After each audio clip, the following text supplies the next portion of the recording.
Kepada para Rasulullah SAW. Alhamdulillah Bapak Ibu Jemaah Subuh Majelis Darul Ulum yang sama-sama mengharap ridho Allah Subhanahu wa taala. Syukur kita kepada Allah Subhanahu wa taala di subuh hari ini. Alhamdulillah kita sudah memasuki fase kedua daripada pelaksanaan bulan Ramadan. Rasulullah SAW katakan Ramadan ini fasenya dibagi 3. Fase 10 hari pertama adalah turunnya rahmat, 10 hari kedua adalah turunnya maghfirah atau ampunan, dan 10 hari yang terakhir hadirin yang mulia itu adalah masa dibebaskannya kita dari api neraka. Hadirin yang mulia Allah SWT, jauh sebelum Ramadan kita sudah banyak berdoa bertemu dengan di bulan suci Ramadan. Allahumma barik lana fi Rajab wa Sya'ban wa balighna Ramadan. Dan mungkin doa-doa kita ini hadirin yang mulia, tahun lalu kita berdoa minta disampaikan dengan bulan Ramadan tahun ini, dan tahun ini alhamdulillah kita masih bertemu dengan bulan Ramadan. Maknanya apa? Allah masih sayang sama kita. Kenapa dirinya memuliakan Allah? Ramadan ini artinya apa? Secara harfiah itu panas yang menyengat. Kenapa panas yang menyengat? Panas yang menghapuskan dosa-dosa kita. Maka bersyukur bertemu dengan 10 hari yang kedua, fase turunnya amal tuqirah, fase turunnya ampunan, diampuni dosa-dosa kita. Maka ulama bagi tahu kepada kita apa yang harus kita lakukan di 10 hari pertengahan ini. Pertama, kita banyak istighfar dan taubat atas segala dosa-dosa kita. Banyak istighfar, astagfirullahaladzim, astagfirullahaladzim, banyak sholat taubat. Kalau bisa setiap hari kita selalu perbanyak dan tingkatkan sholat. Selain fardu, ba'diyah, qabliyah, ba'diyah, sunat-sunat yang lain, duhanya, isroknya, taubatnya, hajatnya, banyak doa-doa kita. Kemudian apalagi hadirin yang mulia, ulama katakan perbanyak membaca Al-Quranul Karim. Tidak bisa baca mushaf, baca yang ingat-ingat, yang mudah-mudah saja. Bagi yang sudah sepuh-sepuh seperti hadirin sekalian, tidak ada salahnya setiap waktu kita iringi dengan baca Quran. Misalnya kulhu, baca kulhu aja. 3 kali kulhu sudah sama dengan menghatamkan Al-Quran. Maka dia yang mengatakan Allah Subhanahu wa taala perbanyak membaca Al-Quran di 10 hari pertengahan di bulan Ramadan ini. Kemudian apalagi yang ketiga, hari yang istiqomah dalam setiap amal.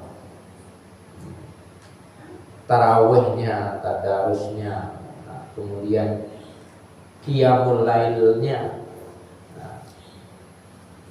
Dikatakan barang siapa berdiri malam Ramadan, man qauma Ramadan imanan wa ihtisaban ghufira lahu ma taqaddama min dhanbi. Barang siapa berdiri di malam hari karena iman kepada Allah, akan diampuni dosa-dosa kita. Bukan berdiri saja, berdirinya itu melaksanakan sholat.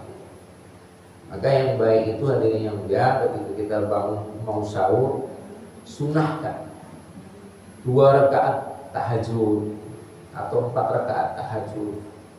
Kemudian sebelum sahur disunahkan doa. Doa sebelum sahur ini doa yang makbul, Pak. Doa yang akan selalu diijabah oleh Allah SWT. Hadirin yang akan Allah SWT, bersyukur Pak, kita bisa bertemu dengan 10 hari pertengahan ini, yang maknanya kesempatan kita memperoleh maghfirah, ampunan dari Allah Subhanahu wa taala. Siapa di antara kita yang tidak punya dosa, Pak? Semua. Karena kita ini sudah tempatnya lupa, tempatnya memang kita ini berdosa. Dan sebaik-baik orang adalah yang mau bertobat kepada Allah Subhanahu wa taala. Maka kita berbanyak taubat, berbanyak istighfar di 10 pertengahan di bulan Ramadan ini. Kemudian dari yang mengagalkan Allah Subhanahu wa taala, mari kita lanjutkan kembali untuk bagaimana memahamkan diri kita untuk mengisi daripada Ramadan ini ya, dengan mendengarkan beberapa petikan hadis-hadis Nabi SAW tentang keutamaan Ramadan. Kita lanjutkan hadis yang ke-10. An Abi Hurairah radhiyallahu anhu anna Rasulullah sallallahu alaihi wasallam man aftaru yawman min Ramadan min ghairi udri khuds ruhsatin wala maratin lam yaktihi sawmud dahri kulihi wa isma'ah. Dari Abu Hurairah radhiyallahu anhu Rasulullah SAW bersabda, barang siapa berbuka dengan sengaja satu hari pada siang hari bulan Ramadan tanpa rukhsah atau kebolehan menurut syariat atau sakit, maka tidak akan dapat menggantinya walaupun berpuasa sampai akhir hayatnya. Allahu Akbar. Dari Abu Hurairah radhiyallahu anhu berkata, Rasulullah SAW bersabda, barang siapa berbuka dengan sengaja satu hari pada siang hari bulan Ramadan tanpa rukhsah. Rukhsah ini kebolehan menurut syariat atau sakit, maka tidak dapat menggantinya walaupun berpuasa sampai akhir hayat. Nah, yang boleh rukhsah ini mungkin dalam perjalanan. Nah, itu boleh, Pak. Kita melakukan perjalanan jauh, itu diperbolehkan tidak puasa. Nah, dan disunahkan mengganti di bulan di luar Ramadan. Itu rukhsah. Atau sakitnya yang betul-betul mau sakaratul maut. Jangan pening sedikit terus boleh katanya nggak puasa, sakit, pening. Nah, penjelasan. Menurut sebagian ulama juga pendapat Ali karramallahu wajhah dan beberapa sahabat lain berkenaan dengan hadis ini bahwa apabila seseorang membatalkan puasa pada bulan Ramadan tanpa alasan yang dibenarkan syariat, maka tidak akan dapat digantikan atau diqadha walaupun ia berpuasa selama hidupnya. Akan tetapi menurut sebagian besar ahli fikih, apabila seseorang tidak berpuasa sehari pada bulan Ramadan, maka ia dapat menggantinya dengan puasa sehari pada hari lainnya. Namun jika seseorang itu membatalkan puasa dengan sengaja tanpa alasan yang dibenarkan, maka selain berpuasa satu hari sebagai penebusnya, dia juga wajib berpuasa 2 bulan berturut-turut dengan bersahur dan berbuka. Jadi kalau tidak ada alasan yang dibenarkan oleh syariat, kita membatalkan, wajib mengganti, kemudian puasa 2 bulan berturut-turut. Begitu besarnya, Pak. Nah, walaupun demikian, keutamaan dan keberkahan bulan Ramadan tidak dapat ia peroleh. Inilah maksud hadis di atas, yaitu jika sehari di bulan Ramadan telah hilang tanpa suatu alasan yang dibenarkan, maka puasa pada hari lainnya tidak mungkin dapat menebus keberkahan sehari di bulan Ramadan yang ia tinggalkan. Itu pun bagi orang yang mengqadha puasanya. Jika ia sama sekali tidak mengqadhanya seperti yang dilakukan orang fasik di zaman ini, maka kesesatannya tidak perlu ditanyakan lagi. Puasa adalah rukun dari kelima rukun Islam. Rasulullah SAW menyatakan bahwa Islam itu dibangun atas 5 rukun. Pertama, ketauhidan, mengakui Allah dan Rasulnya. Yang kedua, sholat. Yang ketiga, puasa.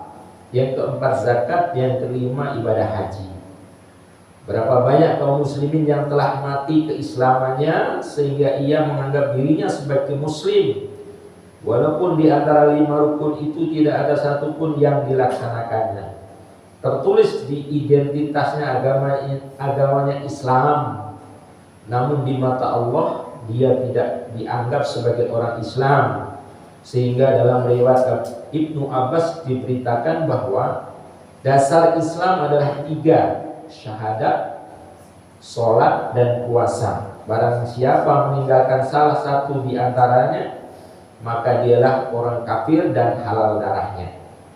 Para ulama membatasi bahwa hukum kafir diberikan kepada seseorang yang mengingkari dan menolak kelima rukun Islam tersebut, atau mentakwilkan hadis tersebut dengan takwil yang tidak benar. Namun walau bagaimanapun tidak dapat dipungkiri mengenai ancaman yang berat terhadap orang yang seperti itu yang disabdakan Rasulullah SAW.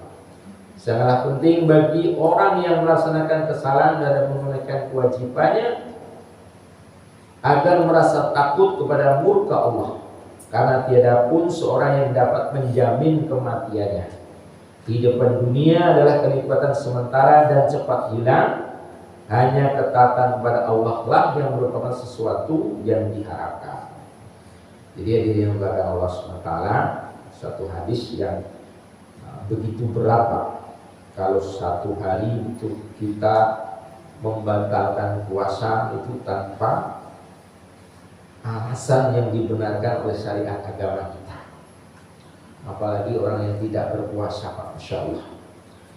Jelas-jelas dikatakan di sini syarat menunjukkan keislaman kita itu bersyahadat, sholat, dan puasa. Itu 3 itu jangan sampai lepas. Kalaupun kita tidak bisa melaksanakan haji karena belum sampai kemampuan kita, setidaknya 3 fondasi Islam itu kita harus laksanakan: syahadat, sholat, dan puasa. Demikianlah yang kita sampaikan di subuh hari ini menjadi pemahaman kita semua. Apa yang benar semua datang dari Allah. Salah atas kekurangan saya pribadi, pada Allah mohon ampunan, pada Tuhan mohon maaf. Apa yang kita dengar tadi, hadirin yang sekalian, sama-sama kita niat amal dan sampaikan. Lengkap semua majelis, kita tutup dengan doa kifaratul majelis. Subhanallah wa bihamdihi, subhanallah wa bihamdika, asyhadu an la ilaha illa anta, astaghfiruka wa atubu ilaik. Assalamualaikum warahmatullahi wabarakatuh.